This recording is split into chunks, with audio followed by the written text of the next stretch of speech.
Hi, folks. My name is Eric Engel. I am the Life Enrichment Director of Woodmont Health Campus in Boonville, Indiana, Southwest Indiana Division.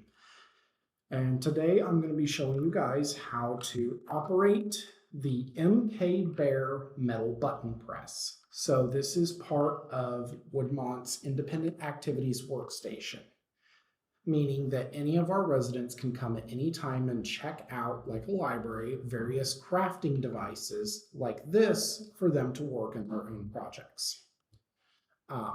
So for this machine, I got this on Amazon through our vendors for about 50 bucks, and this comes with everything you need. It will come with the machine, a bag of the metal pin backs, metal and plastic, a bag of the metal disc themselves.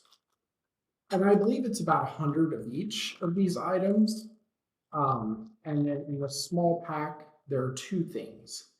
One are these white paper discs, these are backgrounds, and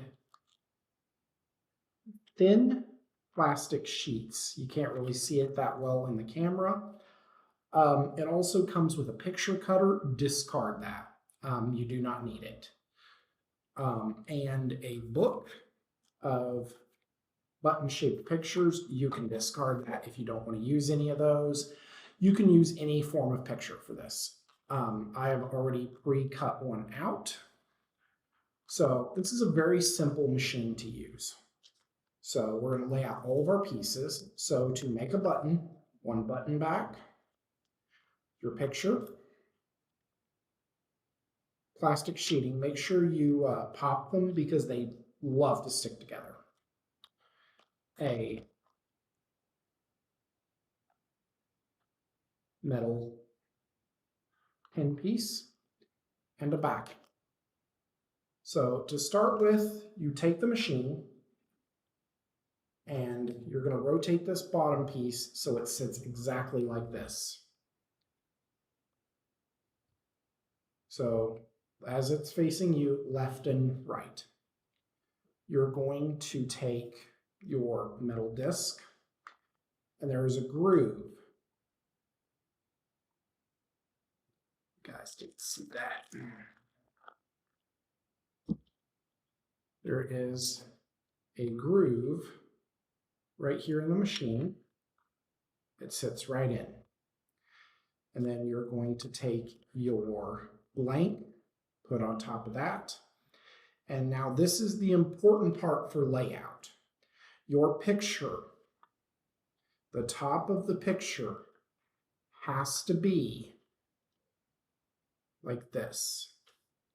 So say it's facing in front of you, the top should be on your right.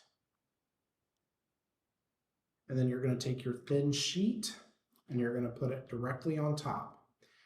You're going to spin it till it's under and then push down. You'll hear a click. It sounds harder than it is, but I've had many residents that have done this with no issue. And then you lift up, and when you slide it back out, the entire thing should be gone. You don't want it hanging there at all. And then you take this piece, your backing, and just like before, it's going to be the reverse this time. So the top of the pin will be pointing left, and you'll spin that under, and you'll press again. You'll have to press a little bit harder for this one,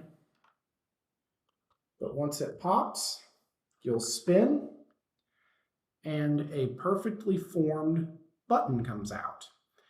And the reason that you have to be so careful on your placement is if you don't place it correctly, the pin part will be on the opposite end and it'll hang upside down.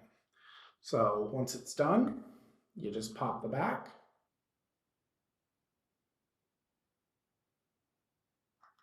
Put it through your shirt. And just like that, you have a button. Our residents here are going to be using them to make CSS buttons. You can do veterans buttons, birthdays. We had a resident just recently that lost her husband. We made her a button pin of her late husband. There is a lot that can be done with this machine. And once you purchase the machine, buying the refill equipment is super cheap.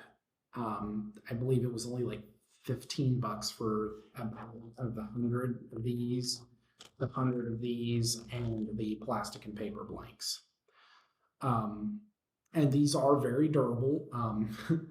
I unfortunately already managed to run one through a washing machine and it came out intact, no damage, to my surprise. So yeah, this is a good little machine.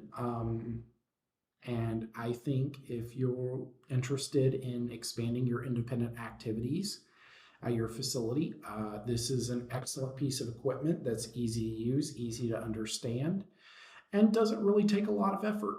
So thank you guys, and I hope to see you again with the next one of these videos.